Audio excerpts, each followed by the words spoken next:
Okay, so welcome back, and today is the first official video in my new workshop, which is the new home for this channel and the new home for all the projects that I do on this channel. And today's project is a mini one. It is this mini moto or mini dirt bike that I got behind me that I picked up for dirt cheap on Facebook Marketplace. And today I'm going to give it a good overhaul, have a bit of a play about with it, see if we can have a bit of fun, and then see if we can sell it on for a bit of a profit.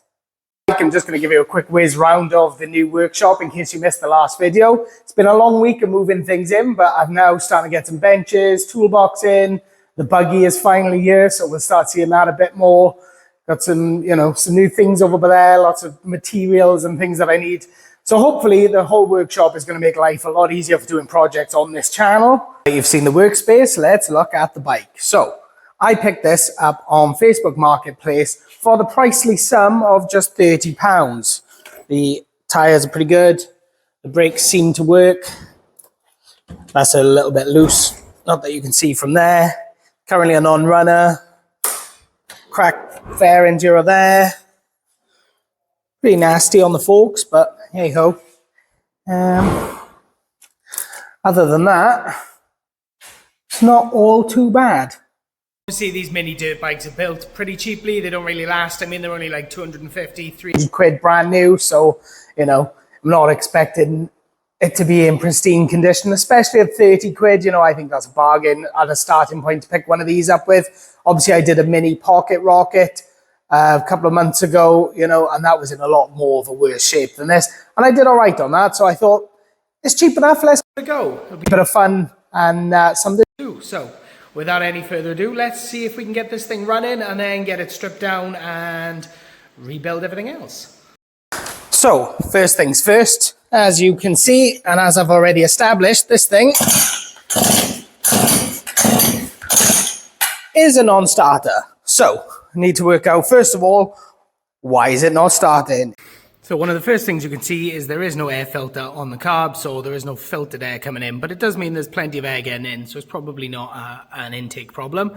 You can see there is no fuel in the fuel line, and there's actually a kink in the fuel line, so even if there was fuel in the tank, that is not coming through. So I'm going to go ahead and change that fuel line, see if we can get it started, but before I do that, I'm going to strip all the plastics off just to get them out the way, so that you can see what I'm doing a bit better.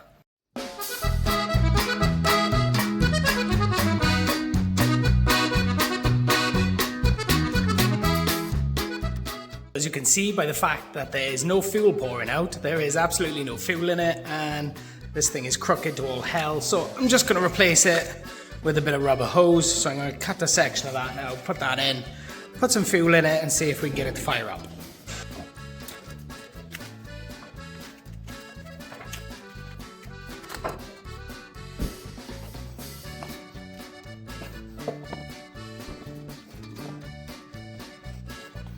So, got a little bit of fuel and two-stroke mixed up. Let's get that in. Let's see if this thing fires over.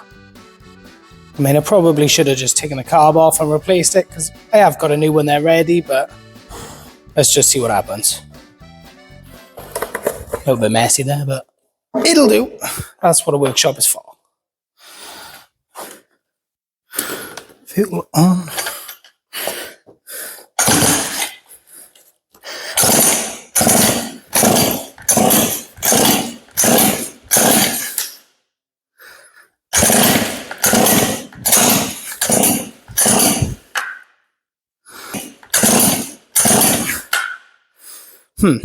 Okay, still not going.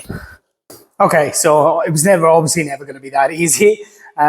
With the fuel lines changed, I know there's fuel coming through. So I'm suspecting it's an issue with the spark because the wiring was a bit loose here. I've tucked it back in. I'm not quite sure exactly what does what. And for some reason, there's an ignition switch on it. I'm not really sure why a mini moto like this needs a key, but before I do anything with that, I'm going to go ahead and I'm going to change the carb as easy as it would have been to just clean down that carb and replace it, clean it down and put it back on. I needed an air filter and it was about £2 more to just get a new carb than it was to just buy an air filter. So I'm going to go ahead and I'm going to throw that on now so we can just totally rule out the carb and then we can dig into the wiring and see if we can get this thing to run.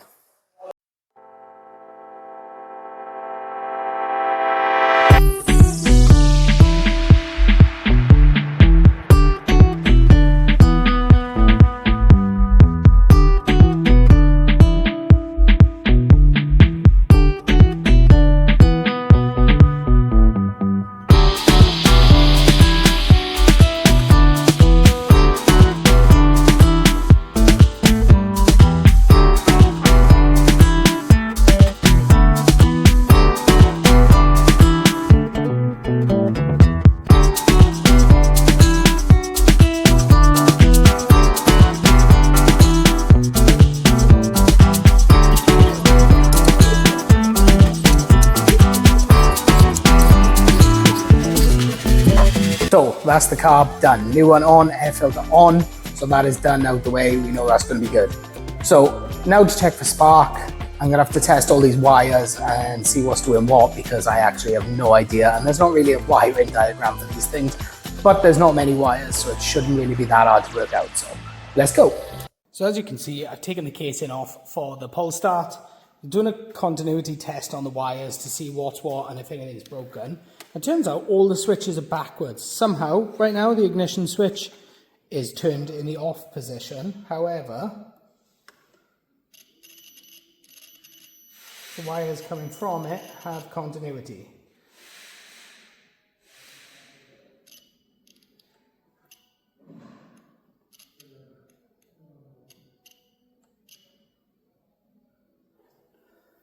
Bizarre.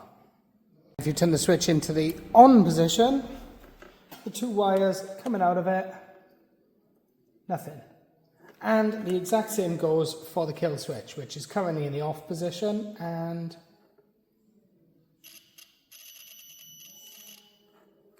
continuity. Very strange. So with all that done, there's only one thing left to do. Let's give it a pull.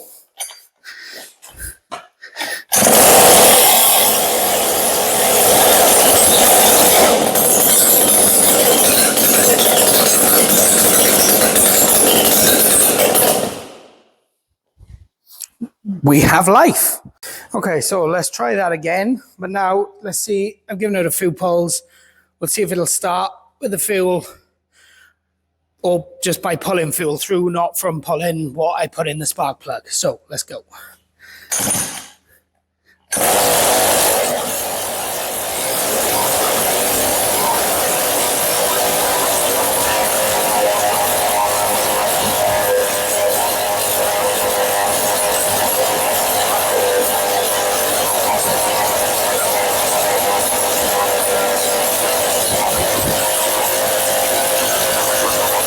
Okay, so got it to run there, but I'm definitely going to have to do a bit of work with that wiring because the ignition and the kill switch both would not turn that off. I literally had to turn the fuel off and put the choke up to just starve the bloody thing to get it to turn off. So that was a bit of a nightmare. Apologies for the terrible audio quality. Obviously, that was coming through my mic. And obviously, there's no exhaust on it yet. So that was just an absolute racket. I am practically deaf after that. These things are just a nightmare. I don't know why I bother. They're fun though. Okay, so hopefully I've done this right now. I've wired the ignition lead into the kill switch and then grounded the other side of the kill switch to the engine, which is what the ignition over here was doing. It was wired into the ignition and then grounded on the engine. So I'm just doing away with the ignition. I'm just going to use the kill switch. So hopefully the next time I start it, I'll actually be able to turn it off. With the engine running, it's time to get cleaning up on all this oxidized metal.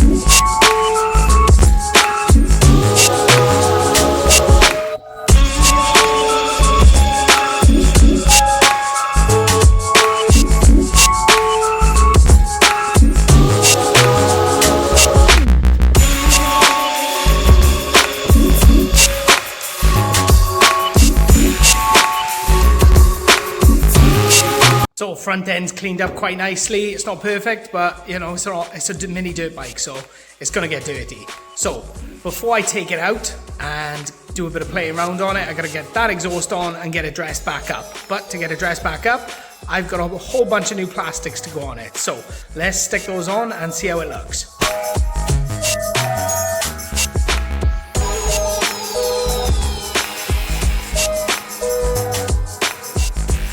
So after a lot more messing around than I care to admit to, it is done. Nice new plastics on it, it looks good, and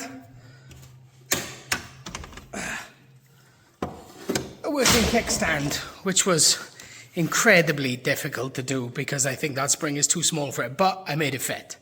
So now we got a run-in rider mini moto. Let's take it out and have some fun, and then I got some new decals to put on it.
can see, it works, it runs, but it definitely does not move with me on it. A little 50cc bike like this is not designed to pull all 17 stone of me anywhere whatsoever. Also, even though the kill switch was working, my earth cable came off while I was attempting to ride it, so it didn't want to cut out, so I had to actually cut it out again. My plan of taking this for a bit of a jolly and having a bit of fun on it is not really going to work because it clearly doesn't move with me on it. Also, I was going to stick new decals on it. I did order a set because I thought that would give it a totally new look. I mean, I've already changed the plastic, so it does look totally different to how it started, but the decals don't actually fit, so we're not going to do that now. But what I am going to do now is get to the part where I put it up for sale and see if I can actually make a profit on it. So obviously I already told you all, this actually cost me, I think it was 30 quid. It was up for sale for 50, I bartered him down to 40, and then for some reason when I got there he haggled himself down to 30 quid. So, I mean, that is a bargain all day long for one of these things.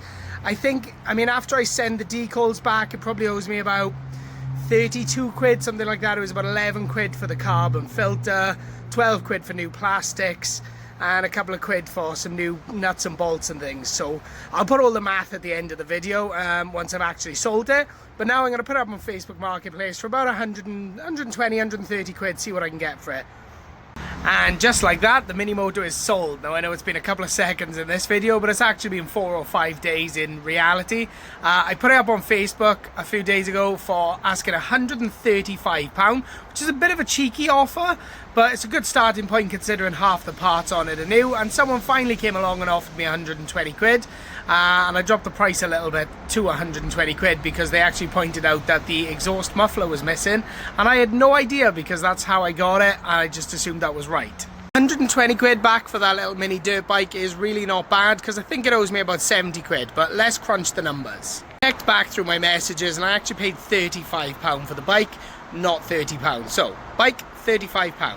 Plastics were the most expensive part at £12.49, so let's add that to the total.